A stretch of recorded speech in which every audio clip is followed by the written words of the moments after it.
Today we're going to change the fuel filter on a 95 Pontiac Grand Am.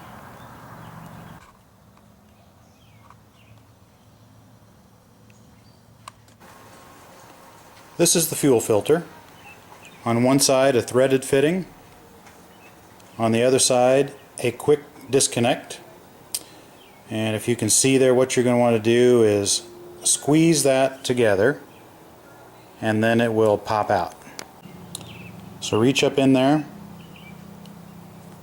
squeeze that together, and then it should pull away. The fuel filter is up in front of the gas tank, and you can see the one side with a quick disconnect, the other side with the threaded fitting. Helps to get it up in the air a little bit so it's easier to work on. Jack stands underneath for safety. Got the V6 engine over here on the passenger side, kind of between the power steering reservoir and the alternator. You've got the fuel rail Schrader valve. I've already taken the cap off of that Schrader valve. That's where we're going to be able to stick a little screwdriver in there and relieve the fuel pressure.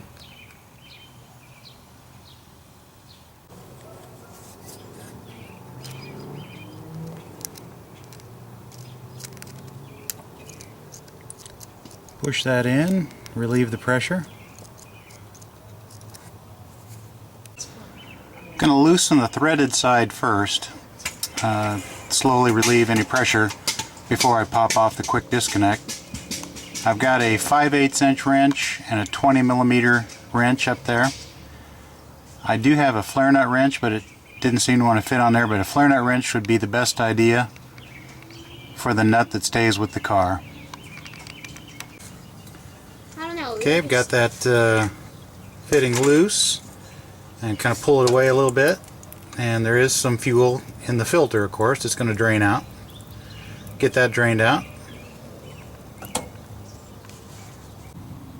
Alright, on the quick disconnect side, I'm going to squeeze in on the white plastic as far as I can, squeeze it in, and then pull back on the black plug.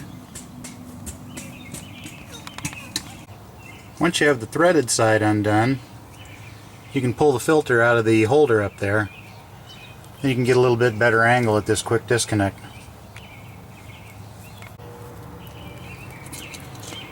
My fingers are a little fat, so I'm going to get a pair of needle nose and then get up in there and squeeze that together and then pull that back. The install is just the reverse. I'm going to put the threaded side on first, get a few threads started, pop it into the holder, then pop the quick disconnect on, then tighten up the threads. We'll be done. On the side with the quick disconnect, you do need to rotate that little plastic piece so that the snaps will pop into the holes of the other piece. Alright, well, that was it. Quick disconnect snapped on, threads tight, installation complete. Don't be surprised if you have to crank it over a little bit before it starts. You've had the fuel pressure drained, so crank a little bit.